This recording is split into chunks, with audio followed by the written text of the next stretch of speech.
2014ರಿಂದ ಭಾರತ ಆರ್ಥಿಕವಾಗಿ ಬಲಿಷ್ಠ ರಾಷ್ಟ್ರವಾಗಿ ಹೊರಹೊಮ್ಮಿದ್ದು ಅನೇಕ ಸುಧಾರಣಾ ಕ್ರಮಗಳು ದೇಶದ ಅಭಿವೃದ್ಧಿಗೆ ಕಾರಣವಾಗಿವೆ ಎಂದು ಶಾಸಕಿ ಶಶಿಕಲಾ ಜೊಲ್ಲೆ ಹೇಳಿದರು.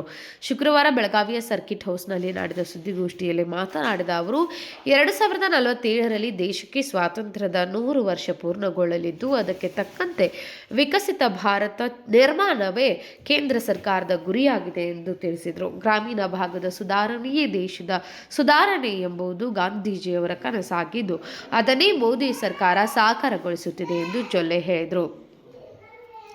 ರೈತ ಕುಟುಂಬಗಳಿಗೆ ನೆರವಾಗುವ ನಿಟ್ಟಿನಲ್ಲಿ ಮಹತ್ವದ ಬಿಲ್ಲುಗಳನ್ನು ಕೇಂದ್ರ ಸರ್ಕಾರ ಜಾರಿಗೆ ತಂದಿದೆ ಎಂದರು.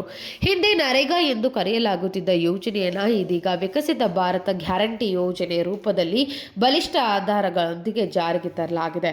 ಈ ಯೋಜನೆಗಳಲ್ಲಿ ಅನೇಕ ಬದಲಾವಣೆಗಳನ್ನು ಮಾಡಿ ಪರಿಣಾಮಕಾರಿಯಾಗಿ ಅನುಷ್ಠಾನಗೊಳಿಸಲಾಗಿದೆ ಎಂದು ಹೇಳಿದರು. ಉದ್ಯೋಗ ಖಾತ್ರಿ ಯೋಜನೆಯಲ್ಲಿ ಮೊದಲು 100 ದಿನ ಉದ್ಯೋಗ ನೀಡಲಾಗುತ್ತಿತ್ತು. ಈಗ ಅದಕ್ಕೆ ಹೆಚ್ಚುವರಿ 25 ದಿನಗಳನ್ನು ಸೇರಿಸಲಾಗಿದೆ. ದಿನಗೂಲಿ ಮೊತ್ತವನ್ನು ಹಿಂದಿನಿಗಿಂತ 375 ರೂಪಾಯಿ ಹೆಚ್ಚಿಸಲಾಗಿದೆ. ಮೊದಲು 15 ದಿನಕ್ಕೊಮ್ಮೆ ಪಾವತಿ ಮಾಡುತ್ತೇವೆ ಎಂದು ಹೇಳಿ 3 ತಿಂಗಳಿಗೊಮ್ಮೆ ಸಂಬಳ ನೀಡಲಾಗ್ತಾ ಇತ್ತು. ಆದರೆ ಈಗ ತಂತ್ರಜ್ಞಾನ ಬಳಸಿ 10 ದಿನಗಳ ಒಳಗೆ ಪಾವತಿ ಮಾಡಲಾಗುತ್ತಿದೆ ಎಂದು ತಿಳಿಸಿದರು. ಭ್ರಷ್ಟಾಚಾರಕ್ಕೆ ತಡೆ ನೀಡುವ ಉದ್ದೇಶದಿಂದ ಹಲವು ತಂತ್ರಜ್ಞಾನಗಳನ್ನು ಅಳವಡಿಸಲಾಗಿದೆ. ಮಹಿಳಾ ಪ್ರಾಧಾನ್ಯತೆ, ಒಬ್ಬಂಟಿಗ ಮಹಿಳೆಯರು, ಅಂಗವಿಕಲರು ಹಾಗೂ ತೃತೀಯ ಲಿಂಗಿಗಳಿಗೆ ವಿಶೇಷ ಅವಕಾಶ ನೀಡಲಾಗಿದೆ ಎಂದು ಹೇಳಿದರು. 2014ರ ಮೊದಲ ಉದ್ಯೋಗ ಖಾತ್ರಿ ಯೋಜನೆಗೆ 8.53 ಲಕ್ಷ ಕೋಟಿ ರೂಪಾಯಿ ಬಿಡುಗಡೆ ಮಾಡಲಾಗುತ್ತಿತ್ತು. ಈಗ 8.62 ಲಕ್ಷ ಕೋಟಿ ರೂಪಾಯಿ ಬಿಡುಗಡೆ ಮಾಡಲಾಗುತ್ತಿದೆ. ಇದರಿಂದ ಹೆಚ್ಚಿನ ಕಾಮಗಾರಿಗಳು ನಡೆಯುತ್ತಿವೆ ಎಂದರು. ಯುಪಿಎ ಸರ್ಕಾರದ ಎರಡನೇ ಅವಧಿಯಲ್ಲಿ 2011ರಲ್ಲಿ 47,000 ಕೋಟಿ ರೂಪಾಯಿ ಬಜೆಟ್ ನಿಗದಿಪಡಿಸಿ ಬೇಡಿಕೆ ಇದ್ದರೂ 33,000 ಕೋಟಿಗೆ ಇಳಿಕೆ ಮಾಡಲಾಗಿತ್ತು.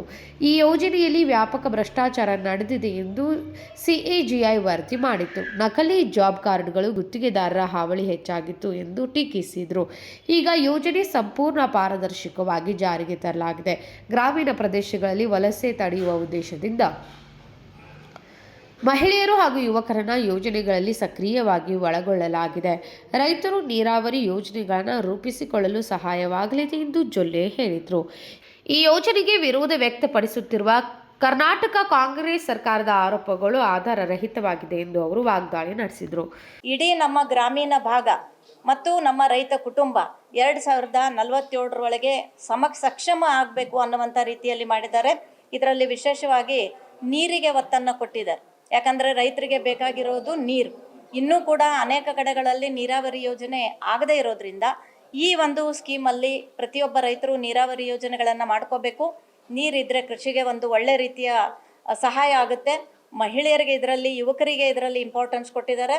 ಯಾಕಂದರೆ ವಲಸೆ ಹೋಗೋದು, ಯಾಕಂದರೆ ಗ್ರಾಮೀಣ ಭಾಗದಲ್ಲಿ ಕೃಷಿಗೆ ಯಾವುದೇ ರೀತಿಯ ಸಹಾಯ ಇಲ್ಲದೆ, ಉದ್ಯೋಗದ ಖಾತ್ರಿ ಇಲ್ಲದೆ ಯುವಕರು ವಲಸೆ ಬೇರೆ ಕಡೆಗೆ ಹೋಗಬಾರ್ದು ಅಂತ ಈ ಉದ್ಯೋಗ ಖಾತ್ರಿಯಲ್ಲಿ ಯುವಕರನ್ನು, ಮಹಿಳೆಯರನ್ನು ಕೂಡ ಇದರಲ್ಲಿ ಇನ್ವಾಲ್ವ್ ಮಾಡಿಕೊಂಡು ನೀರಿಗೆ ಒಳ್ಳೆ ರೀತಿಯ ಒಂದು ರೆಸ್ಪಾನ್ಸನ್ನು ಇದರಲ್ಲಿ ಒಂದು ಒತ್ತನ್ನು ಕೊಟ್ಟು, ಮತ್ತು ಇನ್ಫ್ರಾಸ್ಟ್ರಕ್ಚರ್ಗೆ, ಯಾಕಂದರೆ ಇದು ಮೂಲಭೂತ ಸೌಕರ್ಯಗಳು ಕೂಡ ಆಗಬೇಕು. ಯಾಕಂದರೆ ರೈತರು ಬೆಳೆದಂಥ ಬೆಳೆ ಸಿಟಿಗೆ ಬರಬೇಕು ಅಥವಾ ಒಂದು ವ್ಯಾಪಾರಕ್ಕೆ ಹೋಗಬೇಕು ಅಂದರೆ ರಸ್ತೆಗಳ ಬೆಳವಣಿಗೆ ಇರ್ಬೋದು, ನೀರಿನ ಬೆಳವಣಿಗೆ ಇರ್ಬೋದು, ವ್ಯವಸ್ಥಿತವಾದಂಥ ಕರೆಂಟ್ ವ್ಯವಸ್ಥೆ ಇರ್ಬೋದು, ಇದೆಲ್ಲನೂ ಕೂಡ ಇದರಲ್ಲಿ ಇನ್ವಾಲ್ವ್ ಇರೋದ್ರಿಂದ 2047ಕ್ಕೆ ನಮ್ಮ ದೇಶ ಒಂದು ಸಮೃದ್ಧಭರಿತವಾದಂಥ, ಸಂಪೂರ್ಣವಾಗಿ ವಿಕಸಿತವಾದಂಥ ಒಂದು ದೇಶ ಆಗೋದ್ರಲ್ಲಿ ಸಂಶಯ ಇಲ್ಲ ಅಂಥೇಳಿ ನನಗನ್ನಿಸ್ತದೆ. ಹಾಗಾಗಿ ನಾವೆಲ್ಲರೂ ಕೂಡ ಇಲ್ಲಿದ್ದಂಥ ನಮ್ಮೆಲ್ಲ ಭಾಜಪದ ಟೀಮ್, ನಮ್ಮ ಕೇಂದ್ರ ಸರ್ಕಾರಕ್ಕೆ, ಕೃಷಿ ಸಚಿವರಿಗೆ ಮತ್ತು ನಮ್ಮ